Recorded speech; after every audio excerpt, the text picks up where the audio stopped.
Good morning to all dear children. Today we are going to start with the second session of lesson number 26 conjunctions.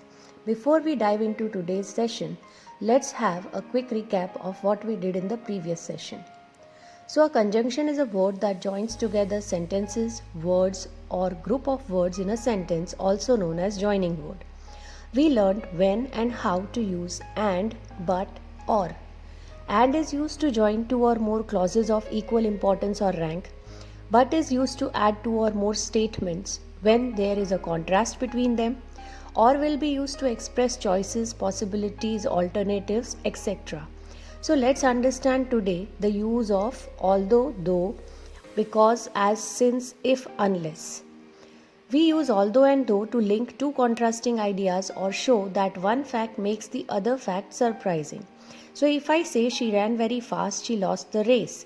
We'll use although to link two contrasting ideas. So we would say, although she ran very fast, she lost the race.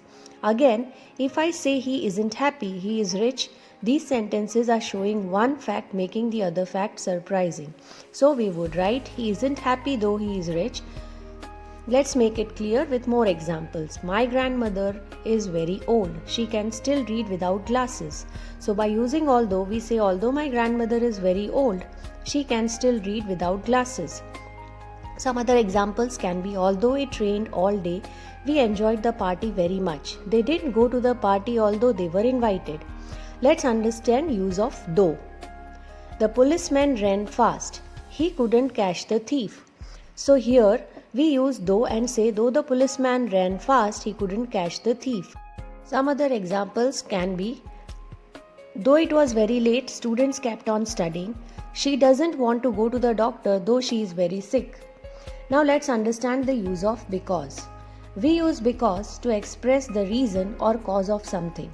So it requires a main clause and a subordinate clause to make it meaningful. So when we say I am hungry because I did not eat lunch, or I can't go with you because I am very busy, in all these sentences we are giving a reason or cause of something.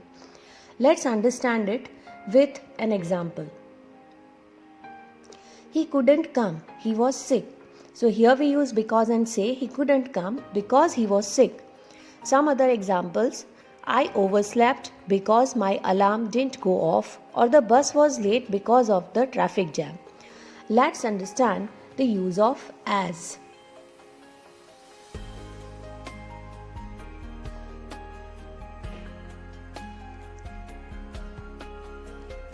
We use as when an event happens while another is in progress, or if we want to connect a result with a cause, or if we mean to say in the way that. So when we say they arrived as we were leaving, or as the forecast predicted, the weather was dreadful for whole weekend. In these sentences, we are talking about a happening event and in a way that. Let's look into an example.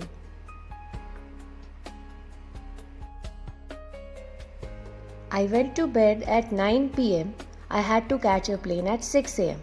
So here we use as and say I went to bed at 9 pm as I had to catch the plane at 6 am. Some other examples can be as we know each other, there is no need for introduction, or he sat watching television as she got ready. Let's move on to since. We use since to join main clause and subordinate clause, and since usually comes at the beginning of the subordinate clause. So when we say Mike has been promoted twice since he joined the company, or I've been very busy since I started my new job. In these sentences, we are joining main clause and subordinate clause using since. Let's understand it with an example. He failed his exam, he had not studied hard. So here we use since and say he failed his exam since he had not studied hard. Some more sentences can be Paul's had several different jobs since he left school, or since there's no more business, we can all go home. Let's try to understand use of if. We use if to tell about a thing that can, will or might happen or be true depending on another thing happening or being true. They would have been here by now if they had caught the early train, or if I was in charge, I would do things differently. So in these sentences, we are telling about a thing to be true depending on another thing happening. Let's find it out with the help of an example. He improved his IT skills. He would easily get a job. So here we use if and say, if he improved his IT skills, he would easily get a job.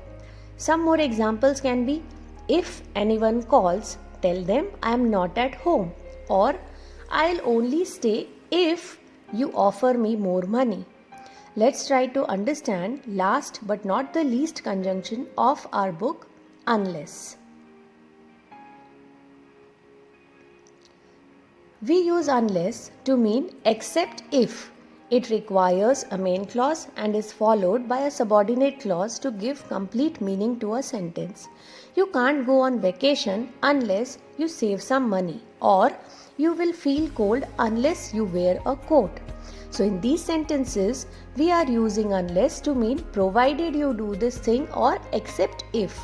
Let's understand it with the help of an example. You will damage your health. You stop smoking. So here we use unless and say you will damage your health unless you stop smoking. Some more examples can be, I'll arrive at 10 a.m. unless there is a traffic, or my dog won't bark unless it is hungry.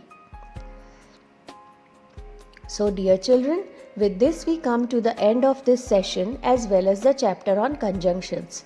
Thoroughly watch both the videos and learn the proper usage of all the conjunctions covered in this chapter. Do the exercises in textbook. Stay home. Take care. Thank you.